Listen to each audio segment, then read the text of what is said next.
Saudara Presiden Republik Indonesia Prabowo Subianto mengunjungi lokasi proyek strategis nasional di Kampung Telaga Sari, Distrik Kurik, Merauke, Papua Selatan.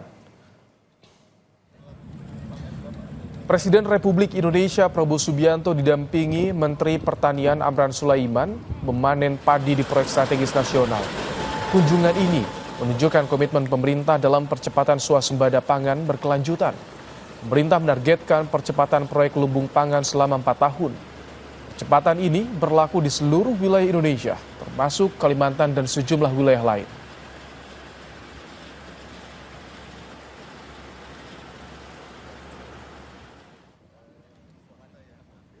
K6 sudah mulai berjalan, kita uji coba.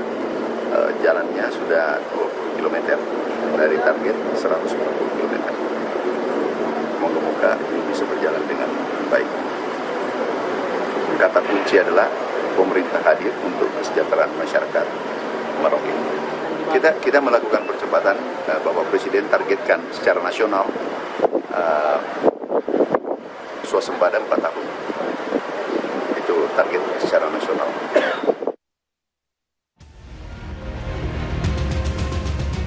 Dalam deklarasi Gerakan Solidaritas Nasional di Indonesia Arena Senayan, Jakarta, Presiden Prabowo Subianto menekankan ingin membangun pemerintahan yang bersih dari korupsi. Prabowo menegaskan tak ada negara yang bisa maju tanpa pemerintahan yang bersih. Presiden pun mewanti-wanti seluruh pihak yang tak mau bekerja sama dengannya mewujudkan pemerintahan bersih untuk menyingkir. Tidak ada negara yang berhasil kalau rakyatnya tidak bahagia. Ini ajaran sejarah ratusan tahun. Tidak ada negara yang berhasil tanpa pemerintah yang bersih.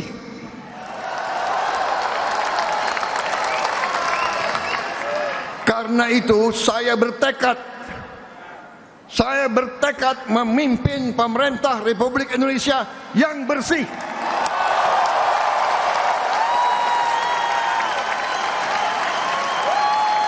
Yang bersama saya, ayo. Yang tidak mau bersama saya, pinggir.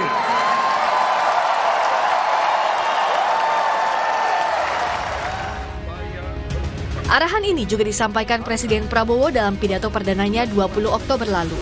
Presiden menegaskan semua pihak dan pejabat negara harus berani melakukan pemberantasan terhadap korupsi, salah satunya dengan memperbaiki sistem dan penegakan hukum.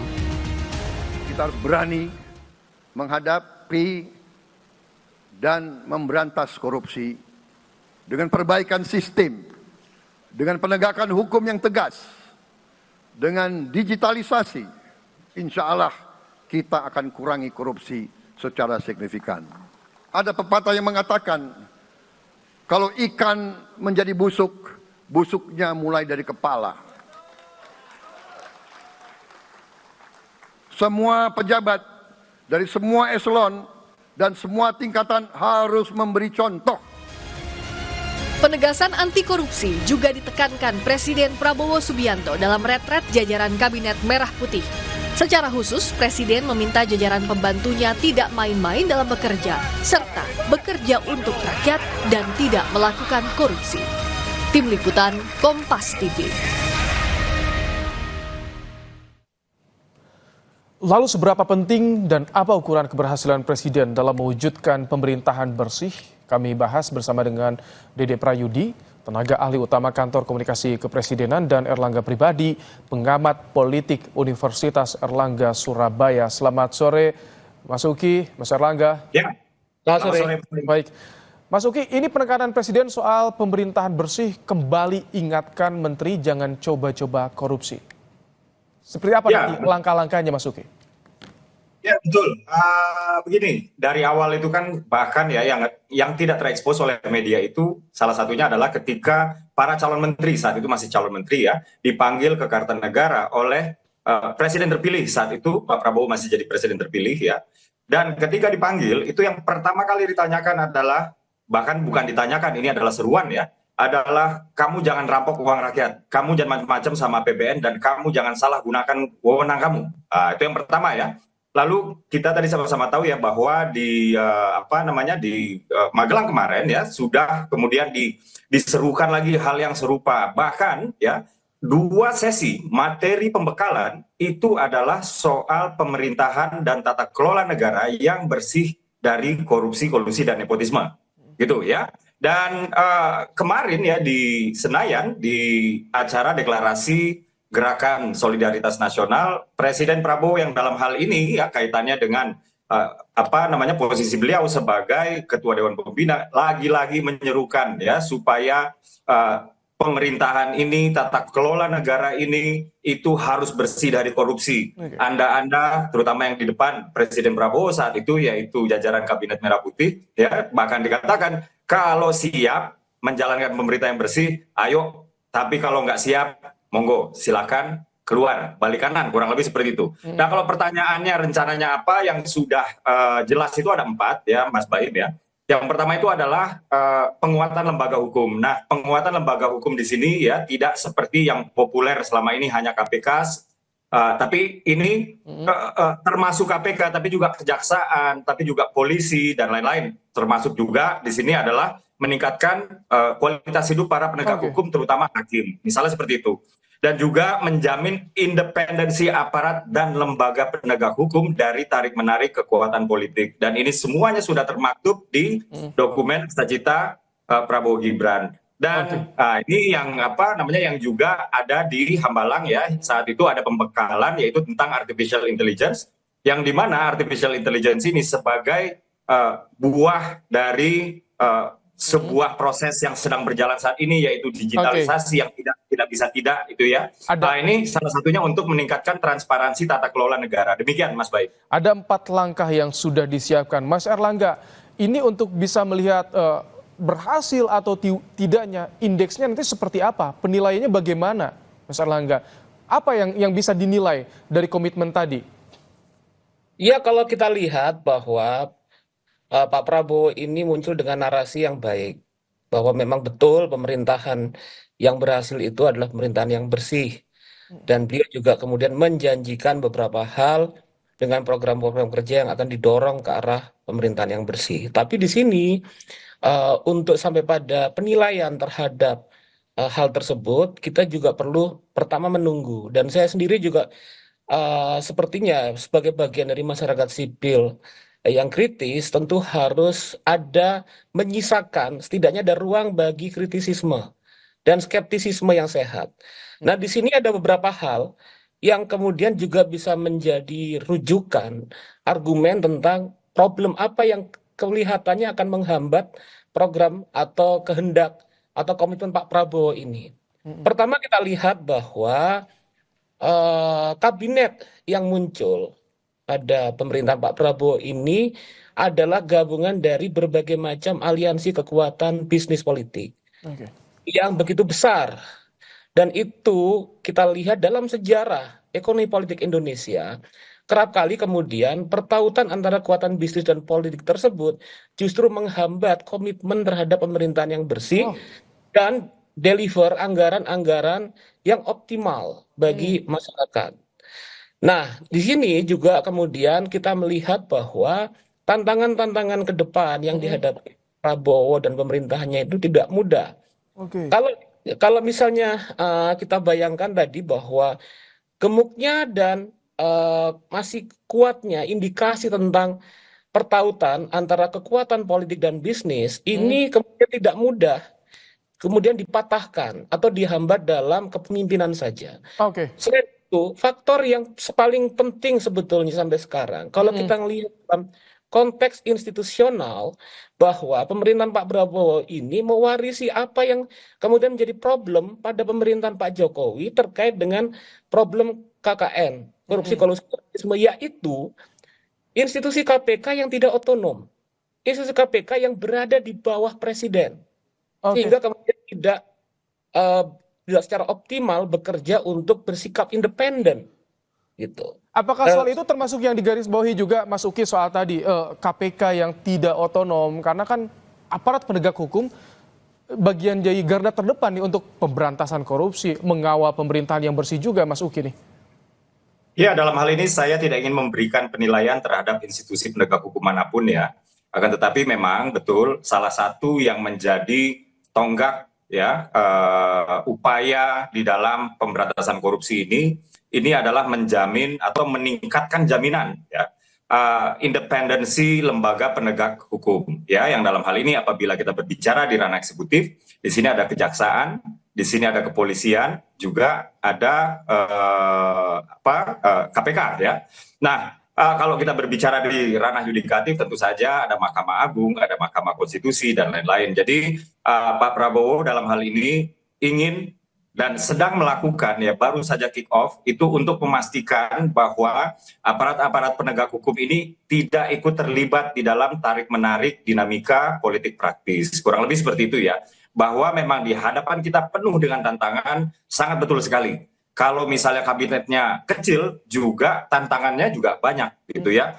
Baik itu tantangan yang bersifat teknokratik ya, misalnya adanya penggabungan bidang pembangunan di dalam satu kementerian yang sehingga ada bidang pembangunan yang terpaksa merelakan dirinya untuk dikorbankan karena bidang pembangunan yang lain di kementerian yang sama itu lebih diprioritaskan dan lain-lain gitu. Nah, sementara kalau misalnya memang jumlah kabinetnya itu besar, memang tantangannya juga tersendiri lagi gitu. Nah, itulah dia kenapa peringatan-peringatan oleh Presiden Prabowo itu terus-menerus ya, nggak capek-capeknya Presiden Prabowo itu mengingatkan lagi dan lagi ya.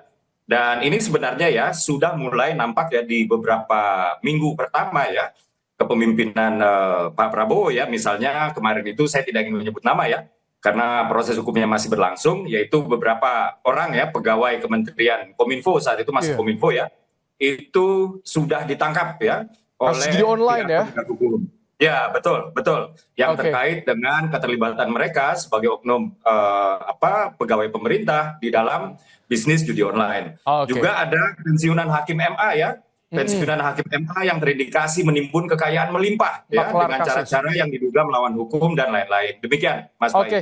Jadi Mas Erlangga, kalau Anda melihat dengan kondisi yang seperti ini, perilaku pejabat, bahkan di tingkat menteri, apakah ini menimbulkan keresahan bagi seorang Presiden Prabowo Subianto untuk terus mengingatkan soal bersih-bersih di pemerintahannya ini, Mas Erlangga?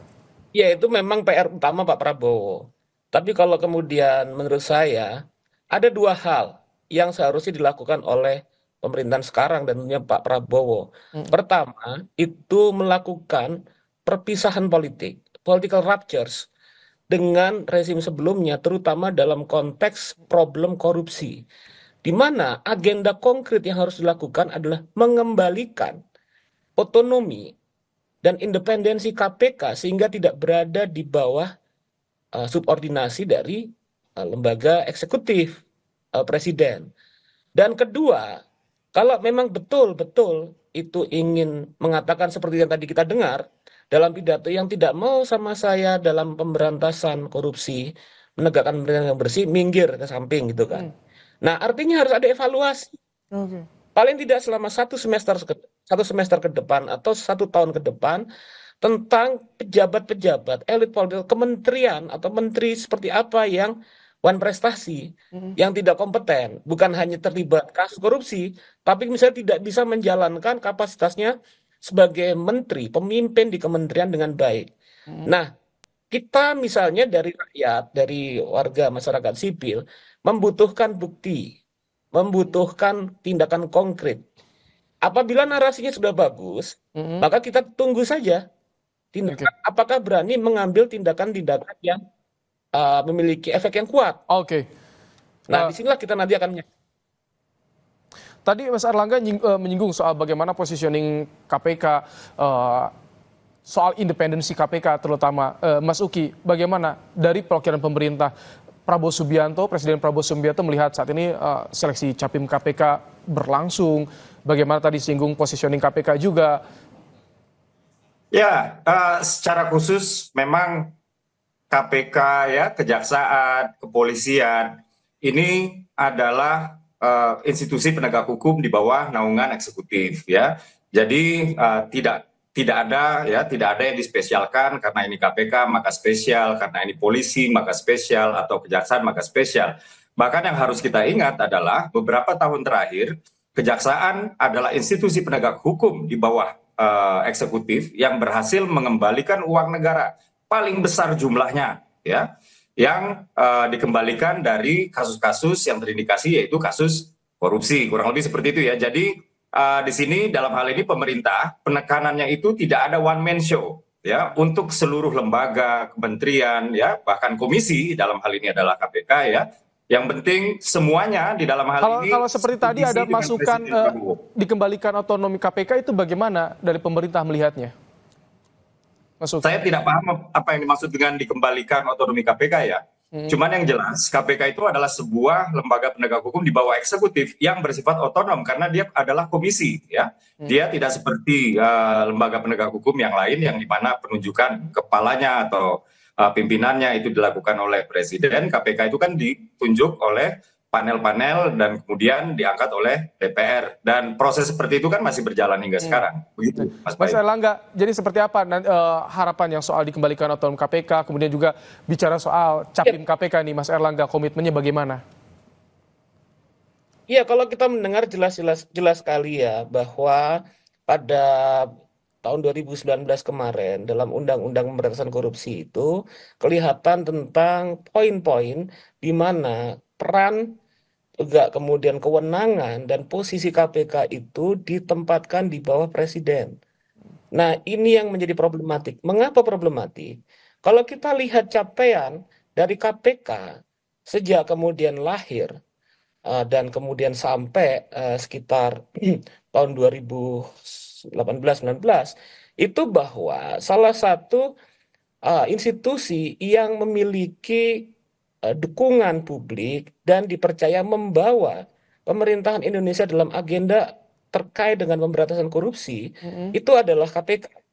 Artinya memang bukan bahwa ada anak emas satu institusi dengan yang lain, tapi setidaknya bahwa penunjukan mulai lahirnya KPK sejak tahun 2003 misalnya di bawah inisiatif dari Presiden Megawati Soekarno Putri, pada waktu itu kemudian telah pelan-pelan membawa reputasi Indonesia lebih baik dan menjalankan agenda TAP MPR tahun 99 terkait dengan usaha untuk menjalankan pemerintahan yang bebas korupsi, pemerintahan yang bersih. Nah, saya pikir bahwa itu menjadi hal yang fundamental. Meskipun bukan berarti bahwa KPK dianggap menjadi anak emas dibanding yang lain. Nah, saya pikir itulah mengapa tadi saya utarakan salah satu poin dan agenda penting dari Presiden Prabowo ke depan itu adalah melakukan political ruptures, melakukan perpisahan politik dengan cara berusaha menampilkan kembali reputasi pemerintahan menjadi pemerintahan yang bersih dengan agenda yang konkret, mengembalikan otonomi dan supremasi KPK yang tidak berada pada lembaga eksekutif. Nah, ini adalah poin yang gitu.